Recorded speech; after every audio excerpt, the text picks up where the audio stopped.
Ռուսաստանն ու Հայաստանը քննարկում են բոլոր արդիական հարցերը անկեղծ մթնոլորտում, հայտարարել է Ռուսաստանի փոխարտգործնախարար Միխայիլ Գալուզինը։ Մենք դաշնակիցներ ենք, ռազմավարական գործընկերներ, ասել է պաշտոնյան պատասխանելով ԵՄ-Հայաստան հարաբերությունների մասին ՌԻԱ Նովոստի գործակալության հարցին։ Գալուզինը հավելել է, անհնար է միաժամանակ անդամակցել ԵԱՏՄ-ին և Եվրամիությանը։ Պաշտոնական Երևանի որոշումն է, որտեղ է ավելի լավ լինել։ Հայաստանն ինքնիշխան պետություն է, որն ինքնուրույն է ընտրում իր զարգացման ճանապարհը, նշել է փոխնախարարը։ Գալուզինն անդրադարձել է Մոսկվա-Բաքու հարաբերություններին, վստահություն հայտնել, որ Ադրբեջանում Ռուսաստանի տան փակման հետ կապված խնդիրը կլուծվի։ Հարկավոր է երկխոսել, իսկ Մոսկվայի ու Բաքվի երկխոսությունը երբեք չի դադարել, հավատացրել է նախարարը։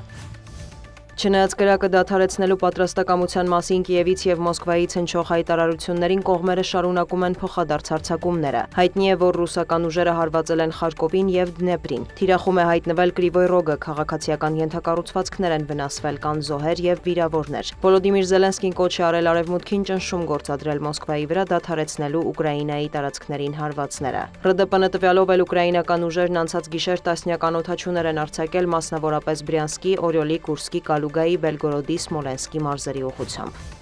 Իսրայելի վարչապետը քառօրյա այցով մեկնել է Հունգարիա, չնայած միջազգային քրեական դատարանի ձերբակալման օրդերին։ Բենյամին Նեթանյահուին դիմավորել է Հունգարիայի պաշտպանության նախարարը, նախատեսված է նրա հանդիպումը Վիկտոր Օրբանի հետ։ Հունգարիան միջազգային քրեական դատարանի անդամ է և վավերացրել է Հռոմի ստատուտը։ Անցած տարի դատարանը Նեթանյահուին ձերբակալելու օրդեր է տվել Գազայում մարդկության դեմ կատարած հանցագործությունների մեղադրանքով։ Օրբանը հայտարարել է, որ Բուդապեշտը չի կատարի դատարանի հրամանը, իսկ արդարադատության նախարարը տեղեկացրել է, որ Հունգարիան պատրաստվում է դադարեցնել ՄՔԴ-ին անդամակցությունը։